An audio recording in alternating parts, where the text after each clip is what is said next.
Boo! Good morning to everybody. Happy Tuesday. I know that was stupid. Good morning to everybody. Happy Tuesday. It's Daryl here. Happy Halloween. It's bright and freaking early, man. It's 3:30 a.m. here in Connecticut on the East Coast. Okay, the video that caught my attention this morning is Bam Margera's latest post. It's just, I think it's about 3 days ago. Here's the thing on Instagram, I can't find the date. I don't know if Instagram, I'm not a big Instagram fan. I was trying to find the date of this post of when he posted this video, and I can't find a specific date. So I had to go back and look at the comments, which is interesting because I started reading the comments, and the latest comment was 3 days ago. So I'm assuming this is just in the last 3 days or so, 3 or 4 days. And he's Bam Margera's post, and it's from Niagara Falls. And I want to talk about it a little bit because I realized some things while I was watching it, and I read the comments, and I just want to talk about it. And I realized that, once again, I have so much in common with Bam Margera. Here's another thing I realized. I was watching him skateboarding. His recent, when he posted, everybody congratulated him because he was clean. This period of being clean right now, hopefully for good. And he was skateboarding, and they were talking about him losing weight. And I didn't want to say anything. I didn't want to, put it down or anything, but he looked heavier than ever to me. And I was kind of cringing while I was watching it, and I realized I looked exactly like, Bam Margera honestly reminds me of myself, the way he looks. Besides for his hair receding a little bit more, he looks like me. He sounded a lot like me when I first started getting clean and sober. And I think that's why I cringe when I watch it. It's like watching myself at the beginning days of recovery, and it sounds like me at this when he's talking at Niagara Falls. All right, let me go over what he's saying here. When I first watched this post, when he first starts talking, I'm like, wow, I feel excited. I'm like, he's going through. I remember going through the same thing myself. He's like, he's got his soul back, man. He's feeling good. He's getting in shape. And he's making amends. He's realized he's taking responsibility. Because when the video opens up, the first thing he says is he says he's standing there on his hike. And hiking was a huge part of me. It still is a huge part. I hike every day. I actually walk 6 miles, at least a minimum of 6 miles every single day for the last 17 years. I walk 3 miles, 3.5 miles around town here. I walk 3.5 miles on the treadmill, and I bike 10 miles every single day. And it just helps you get your thoughts in order. So he's at Niagara Falls. And the first thing he says, I realize what a miserable F blank blank K I've been for forever, and he's taking responsibility. He's saying how he realizes what a miserable guy he's been. So I'm like, wow, I'm like, wow, he's really, he's doing this. He's really clean. And then he kind of slips back a little bit because he starts. When I first watched this, I was like, he's rambling, because he went from that, then he went to his ex, and he starts talking about his ex. Then he starts talking about money and throwing away lots of dollars on his lawyers. And then he starts talking about his kid and his coach, his girlfriend / coach stretching his muscles. So I was like, wow, he's all over the place. And I remember my beginning when I first started, even just the first year, even the first 6 months of recovery, my emotions were all over the place. My thoughts seemed disorganized. Like I say, every day was like an epiphany where you realize you're back into society. Your consciousness is back, and you're realizing these things. And even people watching me now probably think I ramble all over the place, and I probably do. Okay, so like I said, he takes responsibility, right? The opening piece, but then he goes. But I realized what he was doing here. He talks about his ex, and when I first saw this, I thought he was just rambling. He says, I think what he's doing here, I think he's talking directly to his ex. This whole point of this next piece where he talks about money, his lawyer, his ex, and then he talks about being in having tubes down his throat with COVID and pneumonia. And I at first time I watched that, I was like, he's kind of playing the pity party thing, and he's blaming, after that first opening line about, taking responsibility, about, he was a miserable F blank, blank, blank, he kind of just starts blaming other people. And I kind of, I was like, damn, I thought he was with it here. But then I realized, I think it was a message to his ex. And I think that was the whole point. He just wants to see his son. He wants to start taking back responsibility. And a lot of the people in the comments, I was amazed because a lot of the people in the comments claim they want the best for him, but then they just tear him down. They say, well, you got to take responsibility. You got to spend, you got a kid, grow up. And if they listen to him, if they listen to what he was saying, I think that's what he was saying right there. Because he talks about his ex. And this is what he says. He says, I think he's talking directly to his ex, because he says, I was in the hospital and I had tubes down my throat from COVID and pneumonia, and she didn't even call me. And I realized it was over at that point, and I just want to see my son. It's time for us to both grow up. So what I think that I realized after I watched it about 10 times, and I realized what he was doing there is saying, look, I know it's over. I'm not trying to get back with you or anything like that. I want to be clean and sober, and I want to see my son, and we can go, we can both be mature adults and share our son. I think that was the whole point of that.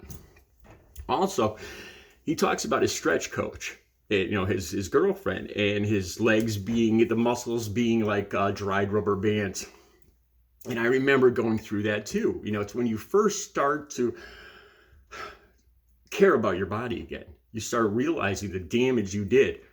I started thinking about this. I'd be surprised if Bam Margera didn't do a video talking about Matthew Perry. Because whenever somebody passes like this, somebody famous that when even an addict like me, a recovering addict, I'm not famous or anything, but I see somebody like that pass, and I realize how close. We all say when we see that, we all say, "Wow, that could have been me." If not, but for the grace of God, there go I.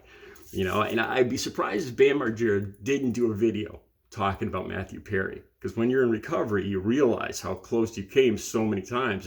I swear to God, I just got goosebumps. So as I'm watching this, I see myself just with every word he says.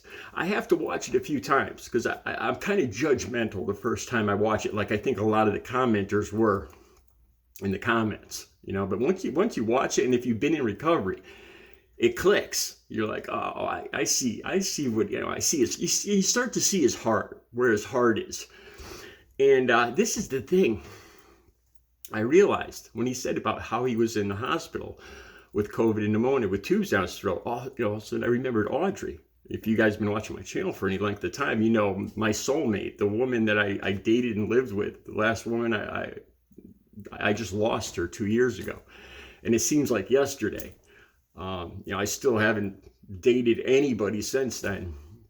She was my soulmate, and I had gotten mad at her because I needed hip surgery. I needed a hip replacement, and we were at a Christmas party 3 years ago, and I was at her work Christmas party, and we're walking around inside. It's a huge, big happening.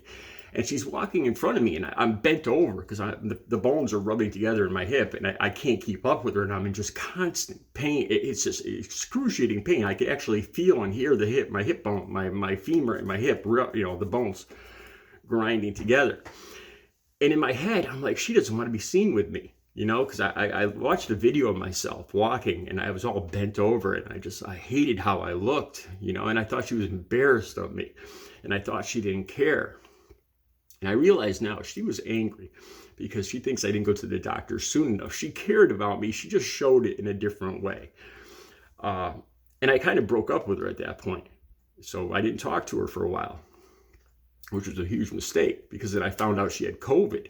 I hadn't talked to her in months. I was putting up my wall of silence because I was all hurt.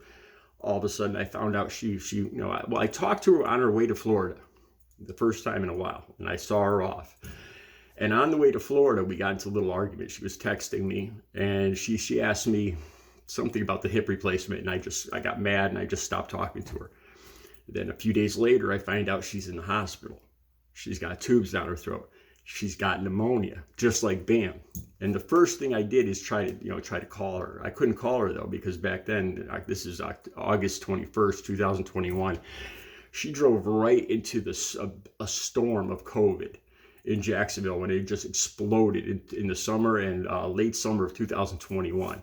And she got it immediately when she got there. And she refused to get a shot or any kind of, she was a Republican Trump supporter, refused to get any shots or anything like that or wear a mask. And she ended up dying. And I never talked to her again. I texted her. Yeah, I got 1 or 2 replies. I'll actually put one of her, I'll put a screenshot of the last text she ever sent me, because she got the tubes pulled out.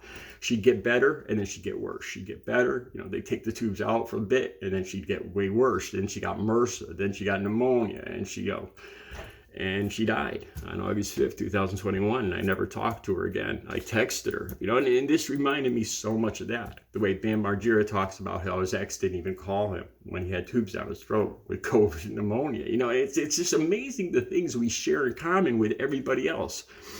I started to, this is kind of goofy, but I thought about this, about Israel and Gaza. Why, if people would just realize how much they have in common with each other instead of how much they don't have, how their religions are different, Muslim versus Jewish or whatever. If they, they live within a half mile of each other, but they consider each of the other person, they don't even consider the other person human. If we just realized how much we have in common with each other, our lives, our families, our work and everything, I think there would be so much less animosity in this world. So anyway, that's one of the epiphanies I came to when I watched this with Bam Margera. I could tell he's definitely clean and sober. And I wish him the best. I see myself in Bam Margera. And like I said, a lot of people in the comments put him down, and said, when I first watched this, like I said, when I first watched this clip, at the opening, I thought, great, and then he kind of started rambling. But then if you watch it over and over and you're actually in recovery, you see what he's trying to do here. He's, like I said, I understand, because I remember I was just getting my emotions back. My anger and laughter and all that, and you're kind of all over the place. And that's what it looks like with Bam. Bam's doing good. And, yesterday's video with Matthew Perry, it got yellow lighted. I have no idea why. This is one of the goofs with YouTube. Yesterday's video, the last video I did, if you notice, there's no advertising on it. It got yellow lighted. So I went back. A lot of times if I change the picture or the title, it'll solve the problem and it'll green light. And it didn't. I kind of blanked out a few of the words in the picture if you look at it. That didn't do it. So something I said in that video, I've said 100 times before, but something I said in that video, the algorithms caught and yellow lighted the video, so I get no money or no advertising for that video. I haven't looked to see how many views it got yet, so I don't even know if I lost much revenue or whatever. But it's just pointing out some of the, if you notice, there was no advertising on it. Anyway, I'll be back later with another video. You guys have a good Tuesday. Have a good Halloween.